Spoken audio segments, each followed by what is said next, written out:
Hello everyone, good afternoon and a very warm welcome to our webinar today all about shared parental pay and processing this in Sage 50 Payroll. My name's Duncan, I'm your host and presenter for this session, and I am joined by my colleague Alice, who's standing by in the background, ready and waiting to answer your questions. Let's now take a look at what we're going to cover in the webinar. So we'll start things off with an introduction to both shared parental leave and what we're going to focus on in the webinar today, the shared parental pay. And we'll run through some of the legislation, qualifying conditions, and how your employees will notify you if they want to take this type of leave and pay. We'll then go into the practical side of things, showing you how to set this up in Sage 50 Payroll by entering the relevant information as shared parental pay, and then calculating the amount of the statutory payment as part of your pay run. When we come to process the shared parental pay, we'll have a look at adjusting payments, so either using the makeup basic option or doing manual adjustments. And we'll finish off with a reminder on how to reclaim statutory parental payments and a quick demo of the P32 and the EPS. I'll run through some of the further support available, and we will stick around at the end to give you a chance to ask any of your final questions, or maybe to read through the questions and answers that have come through during the webinar. So that's what we've got planned. Let's get straight on to our introduction. And first of all, let's explain what SPL and SHPP actually is. So SPL stands for Shared Parental Leave. And this is an entitlement of up to 50 weeks that can be used if a mother or primary adopter chooses to end their maternity or adoption leave early. The SHPP is Statutory Shared Parental Pay. And this is a payment that can be made if the employee qualifies for up to 37 weeks, again, if the mother or primary adopter has ended the maternity or adoption leave. So this brings in a bit of flexibility for partners that have recently had a child or adopted a child, allowing them to share any remaining entitlement to leave and pay between them during a period up to the baby's first birthday or 1 year following the adoption. Now, this scheme actually replaced the additional statutory paternity pay that existed prior to April 2015. So you can't get additional SPP anymore, but you can now get the shared parental pay and leave. Now, I have linked to the gov.uk guidance on this if you want to read more about it. But to quickly cover off the eligibility for the payment, essentially, an employee would qualify for shared parental pay if one of the following applies. So either they themselves were eligible for statutory maternity pay or statutory adoption pay, and then they choose to end the maternity or adoption leave early and then share the remaining entitlement to pay. Or in the case of a partner, they were eligible for the statutory paternity pay and their partner was eligible for either SMP, maternity allowance, or SAP, statutory adoption pay. Now, the rate of the payment is the standard rate for parental payments, which for the current tax year is £184.03 per week, or 90% of the employee's average weekly earnings, whichever is lower. And that average would be taken in the case of maternity and paternity in the 8-week period that leads up to the qualifying week. So if they had the original statutory payment, they would then be able to give you notice and switch to shared parental pay if they wanted to. So what steps does an employee need to take?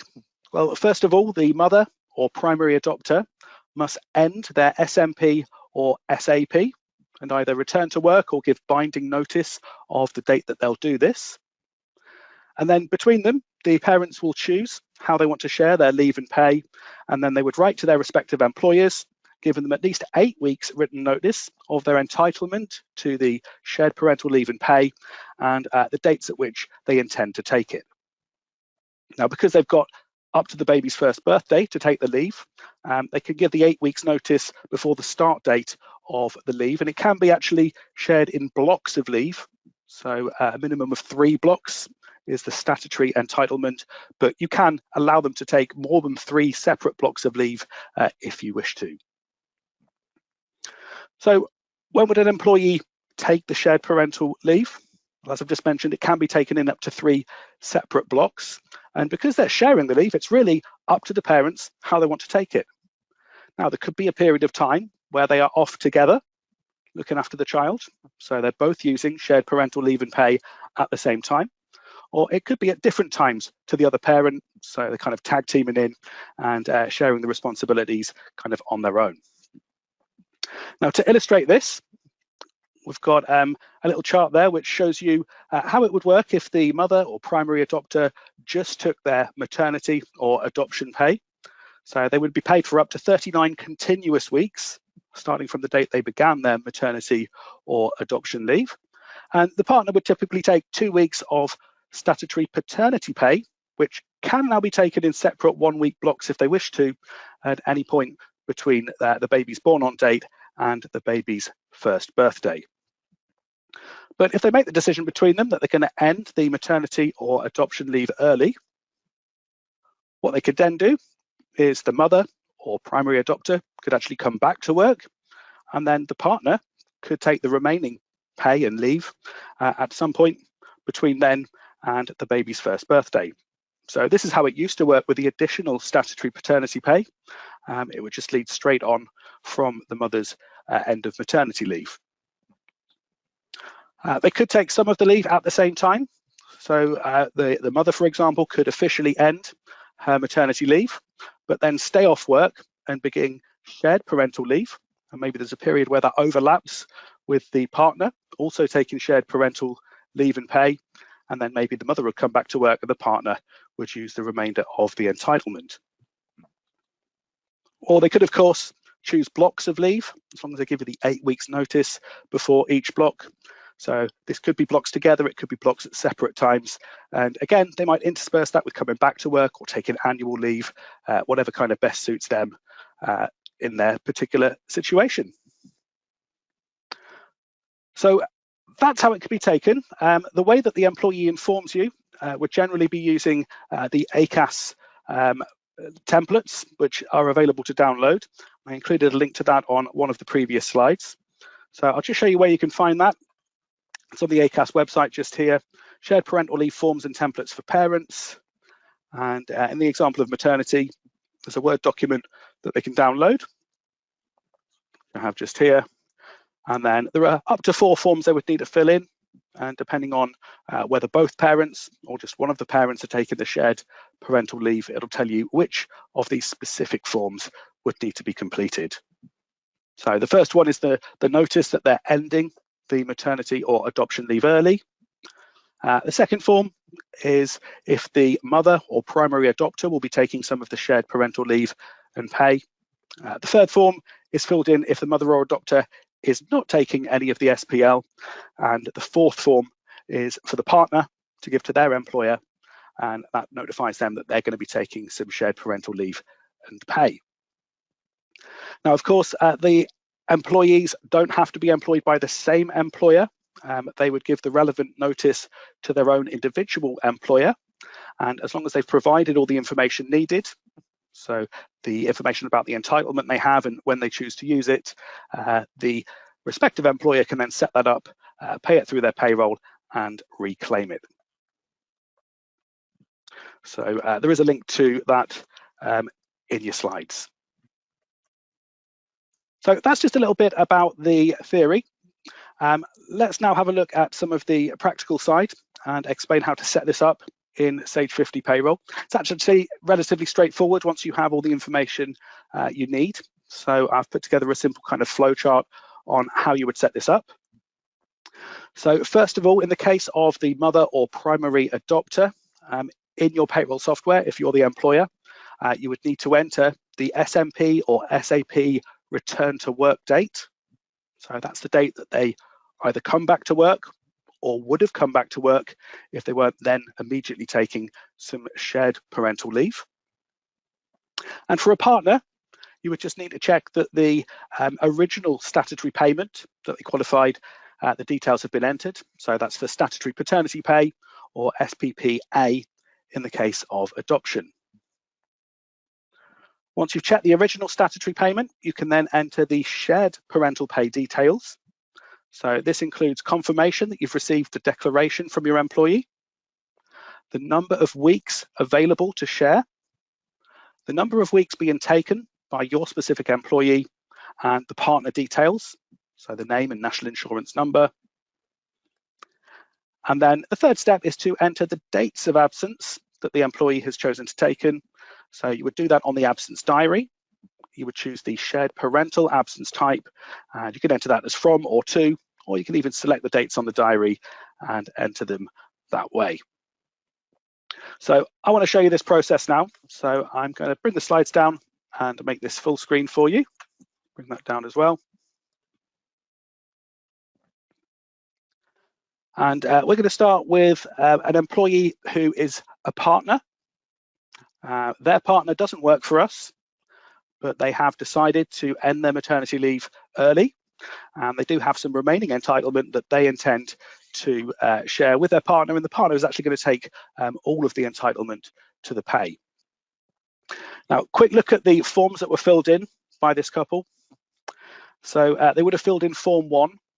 So the mother would have filled this in and given this to their employer. So it confirms when they took their maternity leave, the number of weeks of entitlement that's remaining.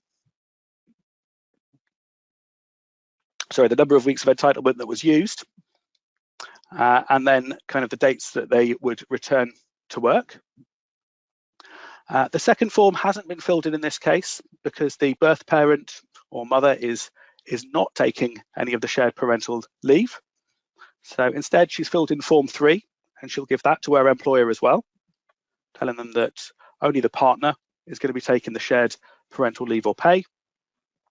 And then the form that we're interested in, because we employ the partner, is form 4. So again, this confirms the entitlement that was remaining. So we've got 6 weeks of both pay and leave that this employee has chosen to take. So six weeks of the maternity pay, 19 weeks of leave they could take, but they have just chosen to take the 6, and they've actually put the dates in that they want to take. So 20th of September through to 31st of October. In this case, they've both signed the form and they've given us the appropriate notice. So we've got all of that, we've checked it. So what we now need to do is to go into the employee's record. You would go to the absence tab. This partner took SPP or received SPP when the baby was born. So that's what we click at the bottom of the absence diary, SPP. And we can see the relevant baby arrival dates and when they originally took their statutory paternity pay. So to set up the shared parental pay, you'd click on this button here, shared parental pay. You would then tick the box to say we've received a valid declaration. On that declaration, we were told that there are 6 weeks of the pay available. And they've also confirmed that all 6 weeks are going to be taken by the partner. The number of weeks recorded should be left at 0 when you're setting this up, because we're going to record this on the absence diary, and that will then populate that box. But we will go ahead and enter the partner details. So these would have all been on the form. And then to save this information, we'd click OK, and then click OK at the bottom of the screen. And then you can save the shared parental entitlement that you've entered. All we now need to do is to record the dates of parental leave the employee is going to take. So I'm going to use diary entry for this. If I click diary entry at the bottom, you would set the absence type to other in the first drop down, and then shared parental in the second. Then you can put the dates in. So this one was from the 20th of September through to the 31st of October. Any comments that you might want to record for your own records. If I click OK, we can see some diary entries. So similar to sickness, the diary entries appear in a lowercase letter. So it's the letter R for shared parental. And then once that becomes historical and the period has been updated, that will turn into an uppercase character. So if we go back in to the shared parental pay details, just where we set this up, we can see that there are now 6 weeks recorded. So we now have everything in place for this employee that's just taken a single continuous block of shared parental pay between these dates. So that's our first example. I also want to show you setting this up for a mother or primary adopter who has ended their SMP or SAP. So I actually have a different employee, completely unrelated to that first one, who is taking some shared parental leave and pay. So for this one, I've checked all the forms, I've got the relevant information. So I would go into the employee record and go to the absence tab. And the original statutory payment they received was SMP, statutory maternity pay. So I would click that button at the bottom here. And then, if you haven't already done so, you do need to fill in the born on date, because the shared parental pay needs to be taken within 1 year of that date. And we need to enter the date that they kind of officially return to work once they've ended their maternity leave, which in this case is going to be the 6th of September.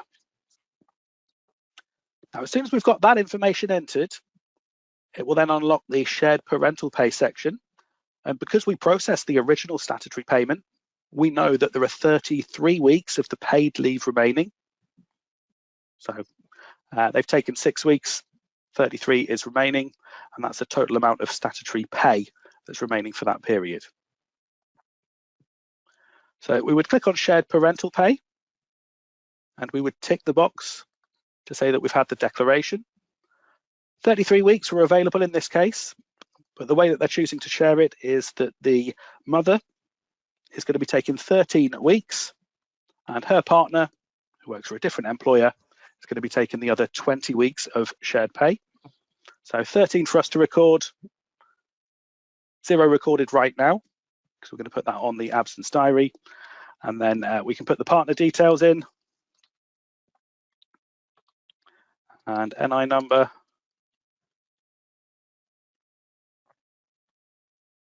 and once that's all recorded, we'd click OK, and like before, we would save the employee record.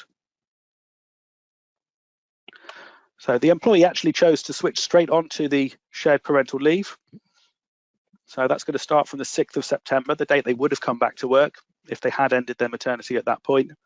And it's going to run right the way through to the 5th of December, this date here. So what I've done this time is I've just selected the entire date range on the absence diary, and I can right click that selection, go to absence, choose shared parental, and then full day. So again, we could record a comment if we wanted to, and that has recorded the absence on the diary. And one last check, just going back to the shared parental pay details under SMP, I can see that I have recorded 13 weeks. Now, if they were taking blocks of leave, obviously you could record multiple absence entries for the various different blocks. I've tried to keep things pretty simple in this case, just for the purposes of this demo. So everything is now set up. That statutory payment will calculate automatically. So just to recap where we're up to at this point. So we've set up the shared parental pay, and we did that by first checking that we've entered a return to work date and a born on date for a mother or primary adopter. And for a partner, we checked that the SPP details had been entered. We entered the shared parental pay details, ticking the box to say we had the declaration, recording the weeks available and the weeks being taken by our employee. And we also filled in the partner details. Once all that has been saved, you'd go to the absence diary and you would record the dates of absence. So we just had a couple of continuous blocks that we recorded as the shared parental absence type. So the next step is just to process this as part of your pay run. And this is pretty much the same as any other statutory payment. So to give you an overview of this, 3 steps. First of all, make sure you've set your process date. to the date the employee is paid. And like all statutory payments, it'll be calculated up to that date based on the absence diary entries. Second step is to check the shared parental pay amount. So that's visible in two different places, which I'll show you in the demo. And then step 3 is to make any adjustments to other payments. So that could be a manual adjustment, or if you have a company scheme where you want to pay the employee their usual wage, you could use Make-up Basic to reduce their salary by the amount of statutory pay. So I'll give you a quick demo on this one. So I'm just going to select both of the employees that are on shared parental leave, and I'll just check my process date. So I've already set this to my September pay date, 30th of September. Then I'm going to go into the enter payment screen, where at the moment I've got this employee's full salary entered. So two places I can check the shared parental pay. If I go on the summary tab, I can see shared parental pay just here as its own separate item. And if you go on the SSP parental leave tab, you can also see both the diary entries, and you can see your SHPP payable and what that equates to in weeks. So there's 1.571 weeks between the 20th of September and my process date, the 30th of September. So this is the amount of SHPP payable for that period. Now, to make the adjustment to the employee's pay, I don't have a company agreement to pay them their full basic for this period of leave. So what I'm going to do is I'm going to work out manually what I want to pay them for the days they were at work in September. So the way I've done that is I've just looked at the number of working days that they worked and how many working days there are in total in September. And it turns out that I want to pay them for 14 days out of a possible 21. So that's what I'm going to adjust the hours or number to. And you can see the amount has reduced accordingly. That's just an example of how you might adjust a salary. You'll have your own procedure or process for dealing with a part period's pay. So with that adjustment done, I've then got the shared parental pay being added to the reduced salary. And then next month, I think they're off for the full month, I would further reduce their salary to 0, and they would just be paid their shared parental pay. Looking at the next employee then, if I click Save Next, this employee was previously on maternity leave, and we haven't been making up to basic. The agreement with this employee is they just get the statutory payment, so no salaries entered currently. We do still have some statutory maternity pay, taking them up to the 5th of September. So that was their remainder of their SMP entitlement. And then they immediately switched to shared parental pay, which was this value just here. And if I want to see that in weeks, I can see between 6th of September and the pay date, we have 3.571 weeks, which at that standard rate is 657.25. So that's all I need to pay them this period. You can see there's actually a tax refund in this example. So that's the net pay that is payable. Just want to also show you this information on the reports. And just to note, it does tell you if you've paid more than one statutory payment in this period, which is fine. It doesn't overlap. They've switched from one to the other. It's just for information. Let's have a quick look at some of the reports. So we'll take a look at a pay slip.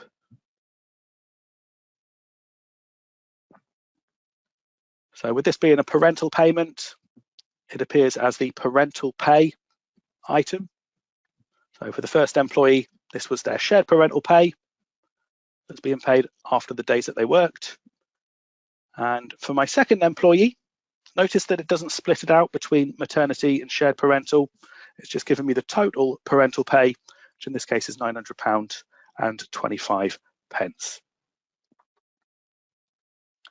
And if you run payment summary reports, you'll also see the parental payment shown on payment summary part 1. Like I say, very similar to any other statutory parental payment. And again, it's the combined amount of maternity and shared parental in this case. All I then need to do is to complete my payroll in the usual way. So upload the pay slips if you do that, update the records,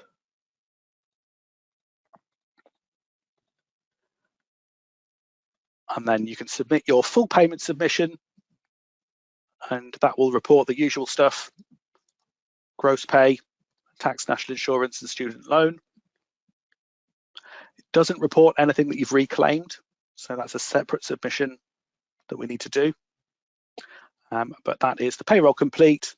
And just looking back at those 2 employees that received parental pay, just like sickness, you can see that the historical entries as they are now are in uppercase.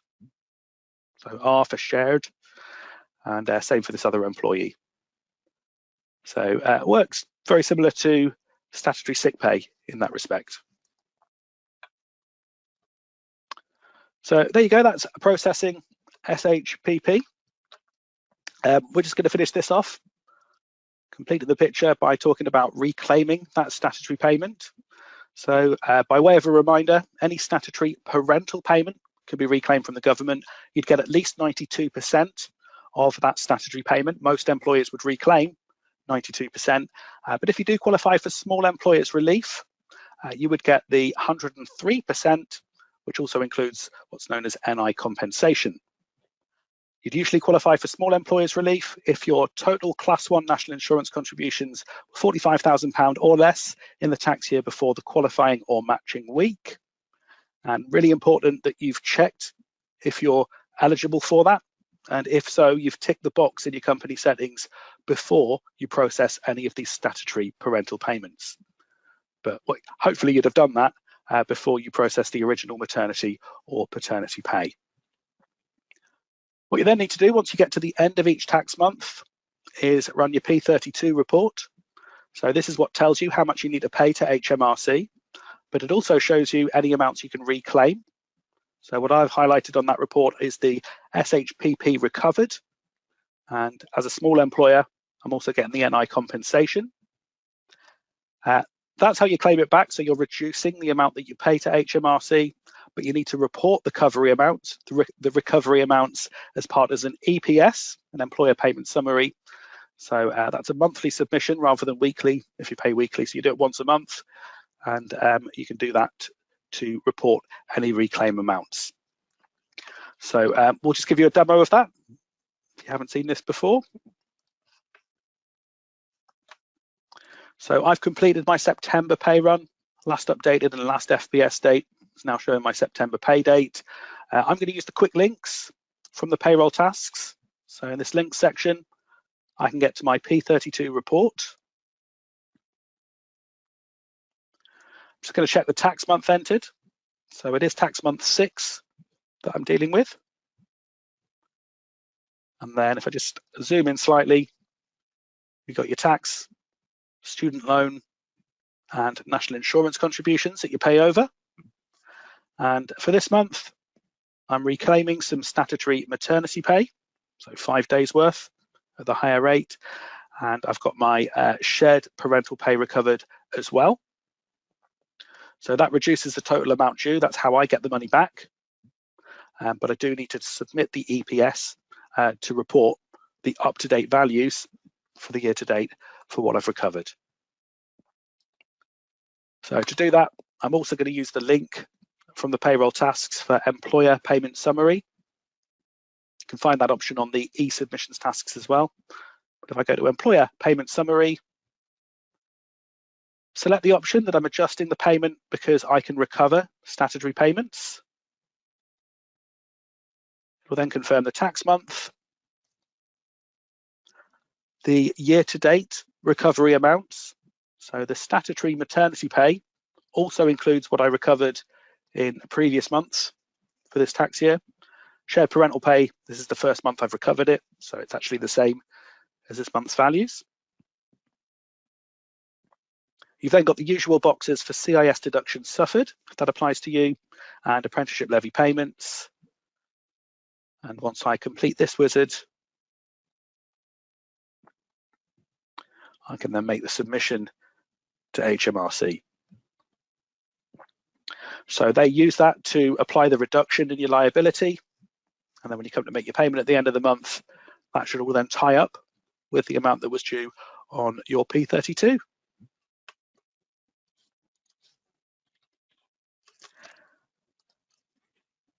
So that was the month-end tasks P32 and the EPS submission. And that actually brings us to the end of today's demos.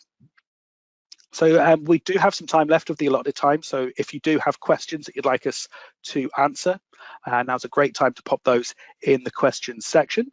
I want to briefly just run through some of the further support that's available to you, starting with some of our upcoming webinars. So we do have a session tomorrow all about online payslips. So if you don't already use that, you'd like to learn about setting it up and how it all works, do join us for that one. And then we have a very much pension-themed October coming up, with sessions such as Pensions the Basics, getting started with the pensions module, pension assessment, and pension calculations. Also one there on mastering mistakes, so how to tackle an error correction. That one is later this month.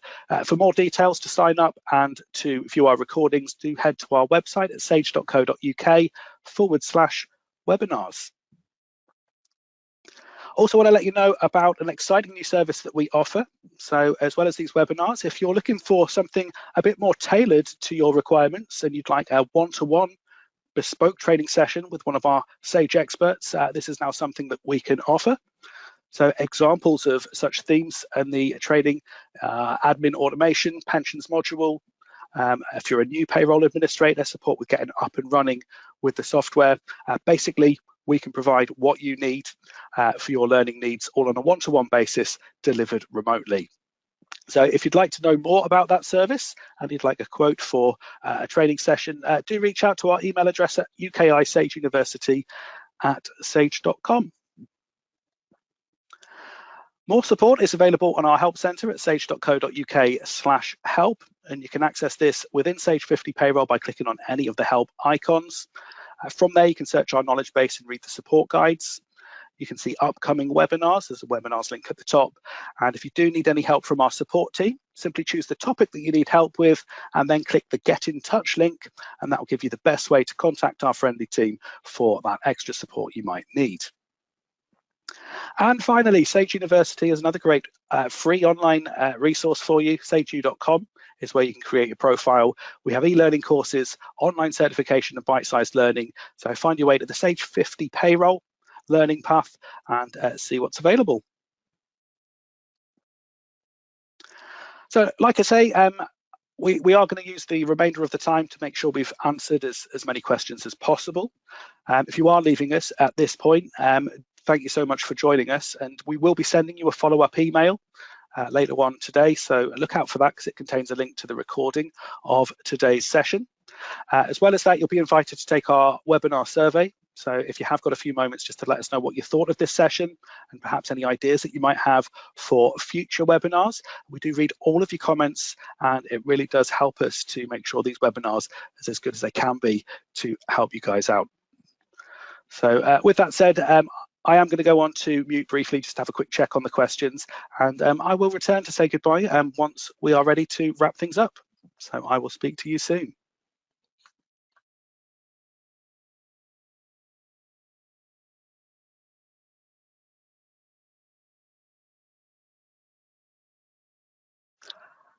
Hello again, everyone, and thanks to those of you that have sent questions through and have stuck with us till the very end there. We haven't had any new questions, I don't think, for the last couple of minutes, so I think we're going to call it a day.